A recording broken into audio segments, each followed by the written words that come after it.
wondering if they'll be getting their next paycheck. Everybody's concerned about their job. As it is right now, I think everybody's a little in shock. People don't know if they get their paychecks on Friday. Enron employees, some carrying boxes filled with belongings, leave their downtown headquarters, huddled against the cold and an uncertain future.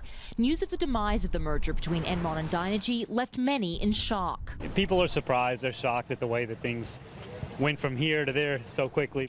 Enron accountant David Bocconi says, like thousands of other employees, he's just wondering what will happen next and how he'll support his family if he loses his job. I have a wife and 2 kids, and that's always a concern, you know, what we're gonna do. Especially because many workers are losing not only their jobs, but also their retirements as Enron stock keeps plunging. Yeah, I think that many people have lost a substantial amount of money. According to Bocconi, this news hits even harder because Enron had such bright prospects and such talented workers. Workers that invested their faith in Enron's future. Unlike a lot of other companies, I mean, the employees here had a lot of faith in Enron. I mean, definitely, we are. There was a constant drive to always make things better here, to be a front runner. This was supposed to be a very solid company, no worries about your future, right? If you come from a small .com startup, you go to Enron to have a safe future, but that's no longer there. Despite that, not all employees are bitter. Enron, I don't know whether to say was or is a great company.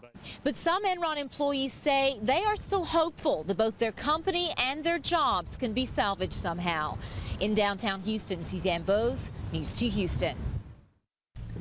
The House Financial Services Committee will begin the first congressional hearings on the Enron debacle tomorrow morning, but they'll be doing it without much help from Enron. Late today, the company announced that neither CEO Ken Lay or any other company representative will be here to answer questions. There were very sophisticated people taking advantage of employees' money in their savings plan. Congress wants to know what caused the Enron meltdown, wants to know why employee retirement funds were wiped out, while at the same time top executives were personally making millions. It is really the most stunning example of corporate misbehavior I think I have ever seen.